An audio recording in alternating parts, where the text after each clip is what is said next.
So, here we are back at our project.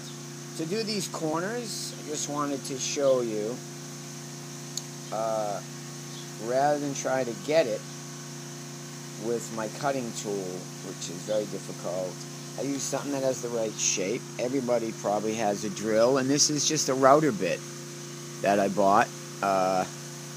And what it's going to do is let me get right into these contours, these round curves, and take that wood out. And I'll also use it, because I don't have that many tools hanging around, to countersink the hole if I need it for the cable. But I'm going to use it to cut out some of this other wood. So basically all you're doing is taking this bad boy,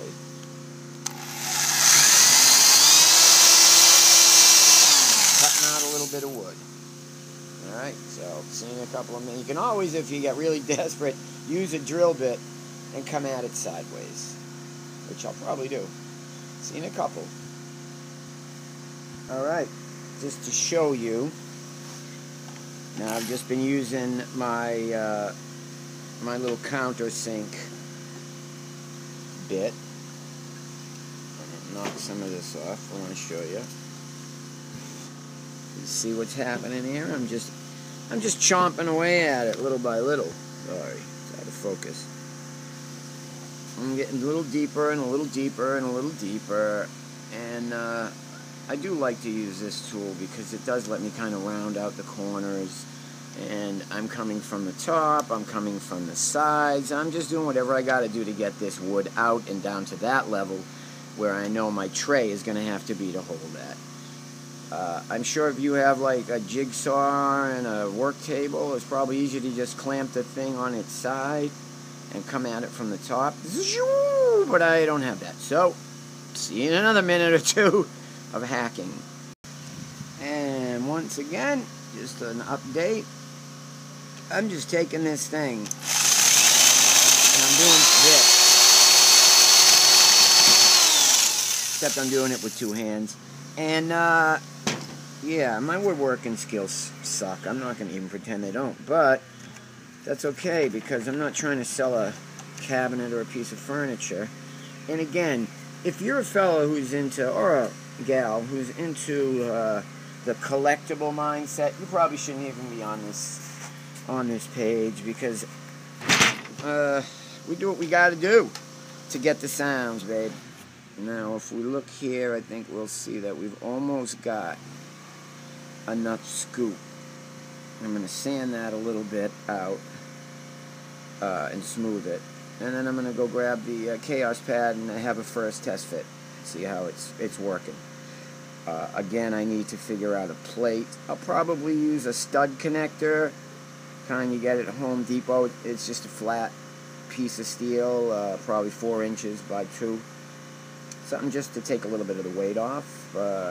I'll look around. If I can find something that's stupid and funny, I'll use that instead. Because that's also how we roll. Alright, getting close. So, we're back.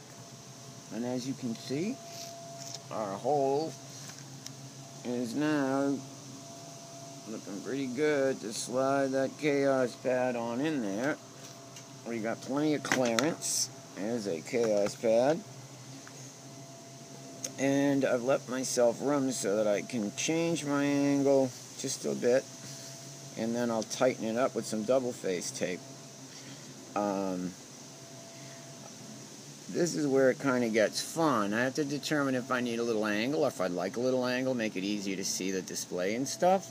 So, in my list, or my collection of things I thought about using as my support, I had this, which I would trim down. Nice little wooden platform. It's kind of pedestrian. This roof to a model building Aiden and I made had some shelf-like qualities, but, bulky. This, I don't know, this had a whole, like, Mad Max thing going for it. I thought maybe I'd mount it on the bottom, fold it up. You know, it's got these lines, it'd be easy to fold, so it could come up from underneath. But I don't know, that's a little Game of Thrones. And everyone's doing that this year, you know?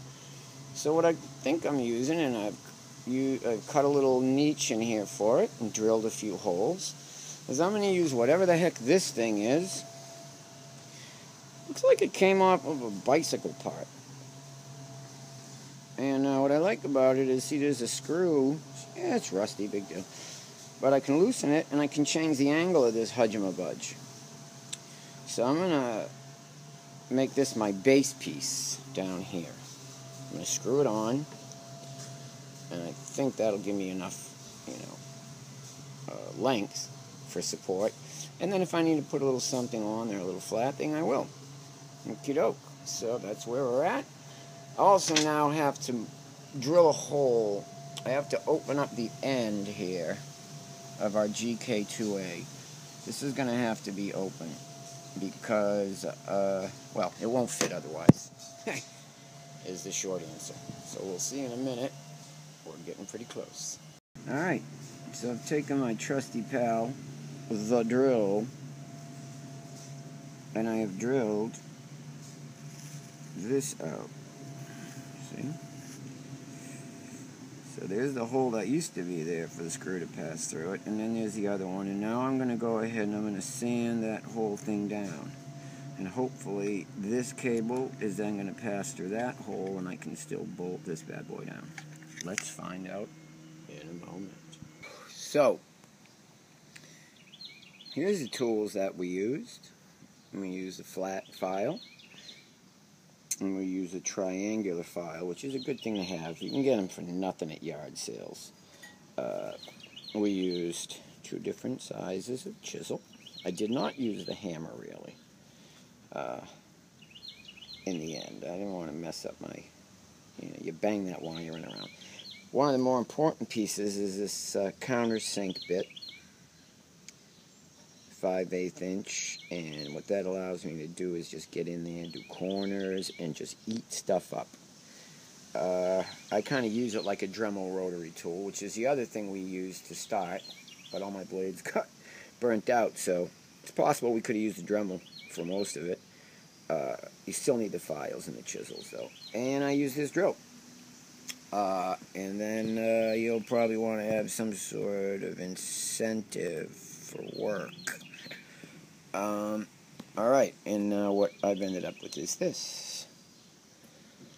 Here's my piece from a bicycle reflector, I think is what it probably was.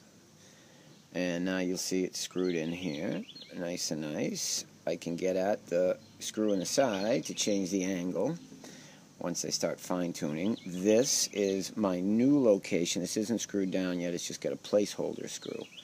But you can see what I did is I managed to keep the old screw hole and then cut out the rest of the back of that pickup so the cord could pass through it. So now my synth controller switches my programs. This controls the level of the synth. And then the selector, which lets you go between synth, guitar, or both. So that I will tighten up now that I see it'll fit. And I'll tack this down. And then I still have a little edging to do.